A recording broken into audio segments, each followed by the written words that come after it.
Hi, welcome. This is Steve Stein, host of the StreetSmart Wisdom podcast. Our guest today is Keith Mitchell. Welcome, Keith. Keith, if you don't know, he is a former All-Pro NFL player, became an internationally renowned yoga instructor, and is the author of the upcoming book, The Mindfulness Playbook. Welcome, Keith. Thanks for having me, Steve. Pleasure to be here. No, it's cool. It's great stuff.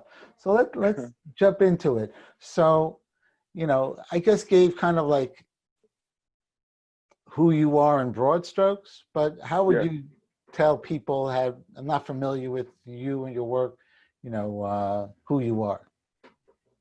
Well, I'm someone from a small town outside of outside of Dallas, Texas. I had, as a kid, I used this concept we talk about in the conscious world as manifesting. And I had this dream, I had a teacher who asked me the question, where do you see yourself in 5 years? And I was probably 13 at the time. And I put this goal out that I wanted every school to recruit me to play football for them. And at that time, my mother wasn't even letting me play football. So how was I going to do that? But as we know with manifesting, not only do we speak the words, we begin to also plant the seeds.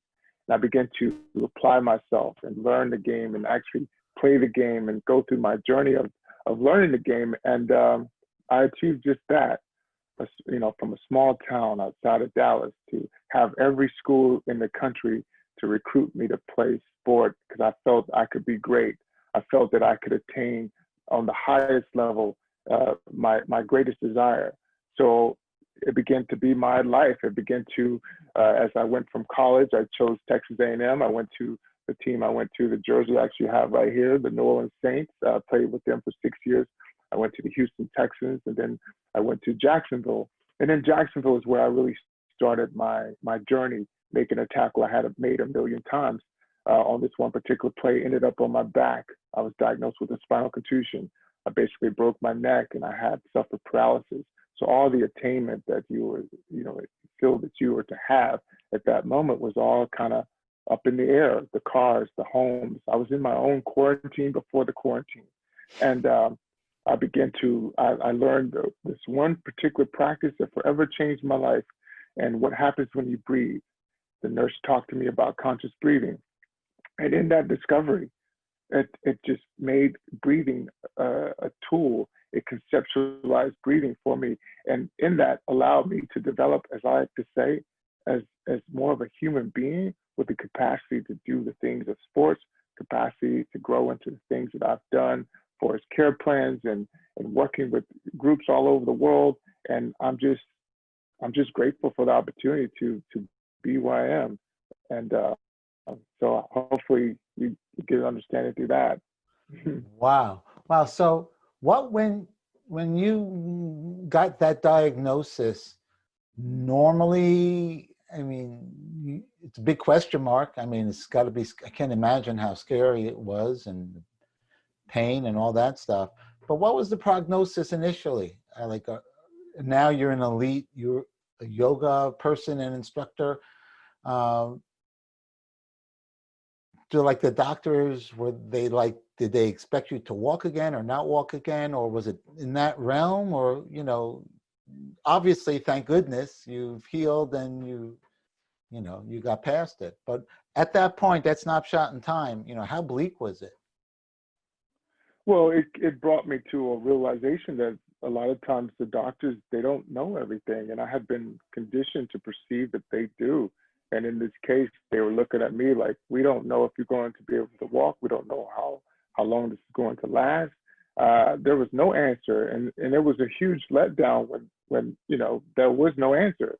Because again, the conditioning suggested that they would have it. But again, luckily for me, I learned what the power of breath.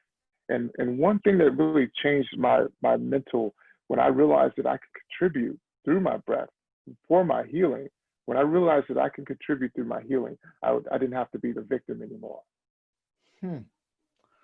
Wow. You can kind of take control of your breath and take control of your life to a certain extent. Exactly. Because you go through the day, like I'm sitting here talking with you and I'm talking with you, but I'm breathing. My Yes. heart's always working, thank God. My breath is, I'm always breathing, but to do it consciously kind of brings, you know, you're not just a victim or at effect. You could be a cause for what you want to do.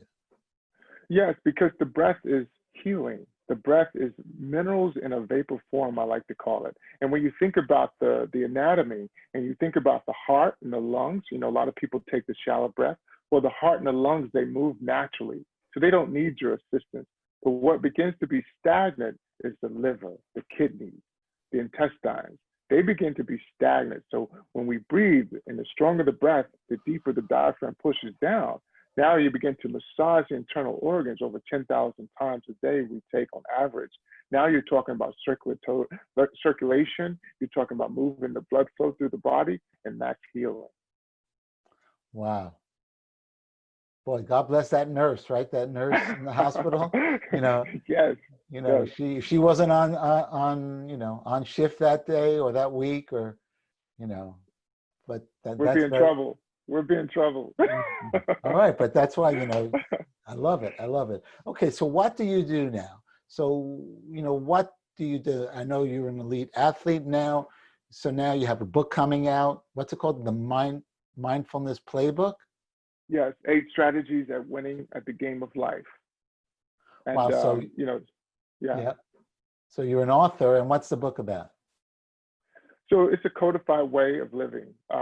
It's basically learning how to set intentions. It's learning to use tools, tangibles, leverage points, I like to call it, to run the plays that you wish to run in your life. If it's patience, if it's compassion, if it's love, if it's all of the above, it's a codified way of actually strategically going to the game, which the game I'm suggesting is life, and allowing that to happen for you. And it's also showcasing how you are your own guru, how you are your own coach in this sense as well. It's not going to have you dependent on anyone but you and your commitment to what you want to do. Right. And it seems like that ties in conscious breathing, lets you kind of get in touch with your own innate wisdom. Yes. Because without that, you're just going through the day and, you wake up one day and you're however old you are and you missed your life. So, Yes. so wow, it's just the shock that your body went into. It's like turning you into a whole other, I think it's great turning you in a whole other direction, but you could have just gone on and lived your life, but it seems like you're dedicated to, sharing that, what you learned. Well, the interesting thing enough with the breath, when you talk about conscious breathing, what you'll find is because a lot of the dis-ease that happens in our bodies, it comes from the emotional body. So what we'll find with the breath, as we begin to elongate the breath, we actually begin to build a stronger emotional maturity. We begin to grow on an emotional basis, right? So now we begin to process things different. We're less reactive and we're more intentional. So even as we talk about we breathe naturally, but we get to hone the breath to actually be this tool, conceptualized tool for an application.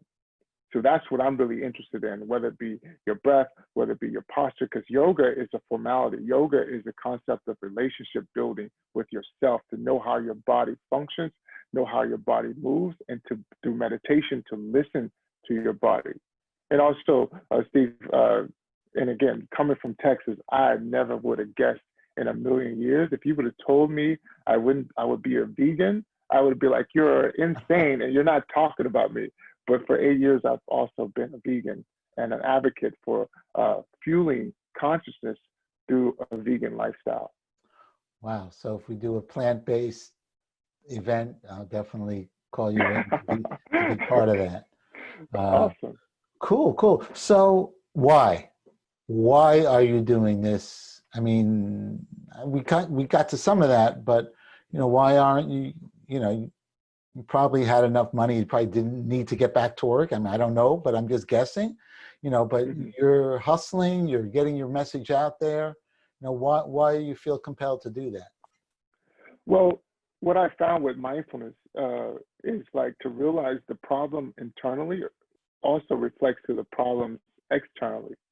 The problems that we think are just happening within and between our minds and between our two ears is also happening across the planet.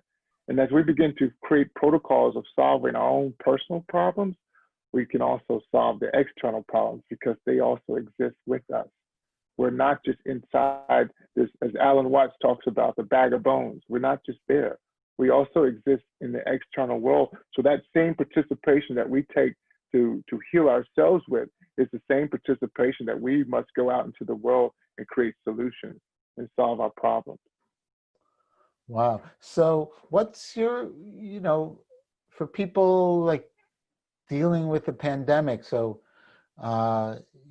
we talked a little bit before we started, some people are in hotspots and that's a little different reality than people not in hotspots, but almost everyone's hunkered down, losing their mind to, trying to, so any tips for, coping with the different layers of stress that are going on during this pandemic time? Yes, and the first thing I would say to the people out there, don't serve the time. Allow the time to serve you. And a lot of times what we give focus to, we want to focus on the things that we feel are going to bring us the harm. But also what I'm really realizing is check in with what we're gaining and how people are having more connectivity. Realize how people are actually going and doing simple things again, right? Without the distractions. So you got the cars, you got the homes, you got the high heel shoes you can't go anywhere with. Now it's just you. So a lot of times the quarantine is just happening within your mind. And actually it's probably been happening in your whole existence already. Now it's just coming to surface. So now find these little intricate parts that we can go within with. And like find, like, we talk about a lot of athletes, every interview you say, well, I have this idea of getting better as an athlete. But we can take every day because now we have this time, the time that we talked about that we never had. Now you got a plethora of time. So now you can do and add these little increment parts of you that you want to see get better. These intricate parts of you that you want to expand upon, heal, move into, learn, whether it be to communicate more, whether it be to eat a little bit better, cook more, things like that, you can actually have time to do. And I challenge you to really apply that. And in that application, what you'll find is you'll create new patterns that'll go way beyond this pandemic, that'll really be to your benefit, not only to yourself, but the people around you. Amen. That is cool. That's a great little takeaway right there. No, that's great. So then I think I mentioned, how are we doing? I think we're okay on time. Let me, so you're into Alan Watts, so bag of bones, Bag of bones, yes. What does that mean? Like, our physical self as compared to our metaphysical self, or what does that term mean? Well, definitely. What that means to me is a lot of times we play small. We play the victim, and it's so easy to play because poor me. But the reality is you are so much greater than you've ever given yourself truly the opportunity to be. Just like as I share with you my story of this kid outside of this big town of Dallas, and I can't even say the town I'm from because people don't know it. But to have this act, to put this claim in the world to say, I can be great. Well, it's not necessarily that you even have to conceive yourself as being great, but it's like conceiving yourself and attaching and aligning yourself to the place of what do you desire? What do you want? And what's possible for you? And when you really reflect on that, you'll realize that there's so much there. It's just I've been sitting on my hands and not allowing myself to do it. It's like a lot of times we deny ourselves. And a person that really wants to be seen, I've gone around, I've had a chance to teach people from all over the planet. And it's like, and a lot of times when you say people can't meditate or have problems meditating, it's because that interpersonal relationship had never been developed. That interpersonal relationship is like been touching you and tapping you on the shoulder and saying, listen to me, look at me, I'm here. And what we've been doing is denying it and suppressing it and shutting it down. And it just wants to be seen. So I'm, again, suggesting to you, allow that person that's there that speaks to you every now and again through sensations, through aches and pains, listen to it, let it out. We need it. We need your participation right now because we can't do it solo. We have to do it as a collective. So we need you now. Wow. Sign me up. So I'm just seeing in my, that's cool, man. That's cool. So what is the Light It Up Foundation? Is that something that, what's the story with that? So the Light Up Foundation was started to really kind of, in LA, when I moved to LA, to create a platform where a lot of people that were doing some really amazing things could all come together and like, whether it be on my platform, be seen, and actually also be and create a collective, because what you find is we don't typically have conscious think tanks. So when we talk about strategizing as a collective, it's like non and void because we don't have the relationship established with one another. It's kind of like our mantra for the Light Up Foundation is to go fast, go alone, to go far, we go together. And we have to see this universal man, this universal woman as the ultimate team sport. And we must come together and do it together. And we need allies to do it. So through the Light Up Foundation, I started to create programs. I started to create retreats, like the retreat we did in LA, was at the LA Coliseum. We would have 12,000 people come.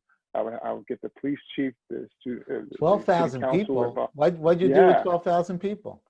Well, we would teach them nutrition. We would teach them gardening. We would have a sound bath healing. I would get the city council to help me bring in 6,000 kids. We would introduce yoga, meditation. We'd have entertainment. It's basically a socialized way that we can have an integration of people from all walks of life and realize the experience. Wow. So I grew up in Brooklyn, in the city. We weren't wealthy particularly. So you're saying you brought inner city kids that wouldn't know like a yoga cushion if it hit them in the head, and all of a sudden they're right out of the hood or wherever, and now they're breathing consciously? Yes, with a gong, with the sound bath healing too. It was amazing. I would have mothers who never had a massage have a massage for free. And I would have some of the brilliant teachers that we have in LA to have conversations with these kids. And not only the small kids, but the adult kids. So we would all get a taste of what it is to be the experience of consciousness or mindfulness or meditation. And it was just a beautiful experience there. And that's what the Light Up Foundation was about. And it was just to create those experiences so we can have and realize what's possible. Wow. Wow, what one person could do. I love it. Real quick, so my grandmother, going way back, they came from Europe, and I think 4 or 5 of her brothers, the Nazis they were killed, but her and 5 sisters made it out. And when she was 85 or 86, and I was a vegetarian for a few years. I'm not now, but I'm very, my kids call me like the organic dude. Like, it's enough already. Give me a real, give me a real crap. I said too many syllables, in those cookies. Anyway, but so I remember with my grandmother, she lived to 92 and 93. And I said, her name was Grandma Fanny. I said, Grandma Fanny, let me give you a massage. And I said, when's the last time you had a massage? She said, I never had a massage. She was, she was just taking care of the kids and running from the Nazis, or, she didn't have that luxury to take care of herself. Didn't even know it was in the realm of, so I gave her a massage and she was, it was fine. But I think, well, you can go your whole life not even knowing there's other things out there. So true. And that would be another conversation we could have, because we could go all day on that, Right. Because there's a lot of, it's a lot of people on the planet that have had limited experiences, and they've defined their lives based off those limited experiences. So again, possibility is not even an option for them because they've minimized their lives just through the experience. But we're here to share ways in which we can provoke thought to expand their ideas and open them up to have new experiences. And that's the practice of mindfulness. Wow. Bingo. I love it.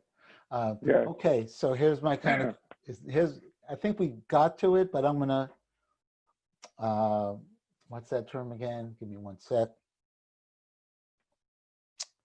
Yeah, here we go.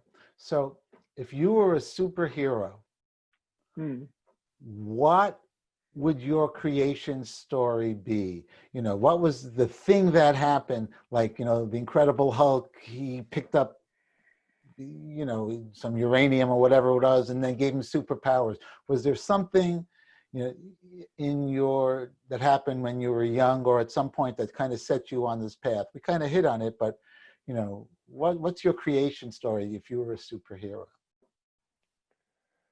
So what I would say is, I would be this kid that grew up in Garland, Texas, that wanted to play football and will be the greatest football player on the planet to one day pretty much break his neck, end up flat on his back. And when he thought that that was his original superpower, realized another superpower once he left the game of football and realized his potential to be a human being. How about that? Wow, I like it. That is great. All right, you 2 superpowers for the price of 1, man. That was great. Excellent. All right, so how can people find you? What's your website and that good stuff, or on social? What's the best way for people to find you? Yeah, my Instagram is Keith Mitchell 59. My website is keithmitchell59.com. I have meditations. The book is coming. I have a supplement line called a Meta, and I can't wait for you to see that. And I'm looking forward to send me messages. I respond to your questions. Anything you have, please share with me. Follow me on the various social media channels, and I look forward to meeting you. That sounds great. Well, Keith Mitchell, thank you so much for a great discussion. And what do they say? Namaste or thanks or? Namaste. Yes. Namaste. Yes. I like it. Yeah.